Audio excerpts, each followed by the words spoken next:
అలాగే గురుగారు, వృషభ రాశి వారు ఎటువంటి జాగ్రత్తలు తీసుకోవాలి? ఇక వృషభ రాశి అంటే వీరికి ఆదాయం వచ్చేసి 2, ఖర్చు 8, 6 భాగాలు చాలా అధికంగా ఉంది.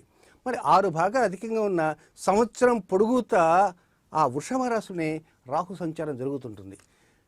దీన్ని మనం ఇండైరెక్ట్గా ఎట్లా అర్థం చేసుకోవాలంటే, కొంత అప్పు ఎక్కువ ఉంది అంటే ఖర్చు, అనవసర ప్రతిదీ కొనాలనేటువంటి తాపత్రయం పెరుగుతుంటుంది.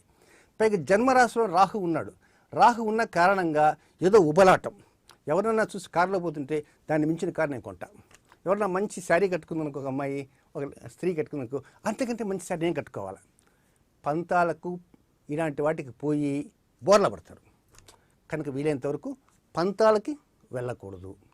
రెండవది, తండ్రి ఆస్తి ఏదైనా ఇస్తే ఆస్తి నాన్నగారు చెప్పిన ఆయన ఆస్తిని అమ్ముకోవద్దురా, జాగ్రత్తగా ఉంచు, 10 కాలాలు ఉండాలి ఇది అనగానే ఈ వ్యక్తి ఏం చేస్తాడంటే వృషభరాశి జాతకుడు తండ్రి అనకముందే ఏ రోజు రిజిస్ట్రేషన్ అయితే ఆ రెండవ రోజే తాను మరొక వ్యక్తి రిజిస్ట్రేషన్ చేసేసి ఆ డబ్బు తీసుకొని చల్లగా ఏదో పప్పు బెల్లాలు తిందామనే ఆలోచన చేస్తుంటాడు.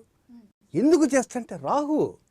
కనుక ఈ సంవత్సరం రాహువు వృషభ రాశి ఉన్నాడు కనుక అనవసరమైనటువంటి వ్యవహారాలు, ఒక్కోసారి దురాలోచనలు, ఇలాంటి వాటి వలన కొంచెం దెబ్బతినేటువంటి అవకాశం ఉంది. కనుక వీలైనంత వరకు ఏంటంటే మంచి ఆలోచనలకి పెద్దపీట వేయాలి. సహజంగా వ్యక్తి అయిన తర్వాత పాజిటివ్ థింకింగ్ ఉంటుంది, నెగిటివ్ థింకింగ్. బట్ వృషభ రాశి వారికి ఎక్కువ మోర్ నెగిటివ్ థింకింగ్ ఉంటుంది ఈ సంవత్సరం.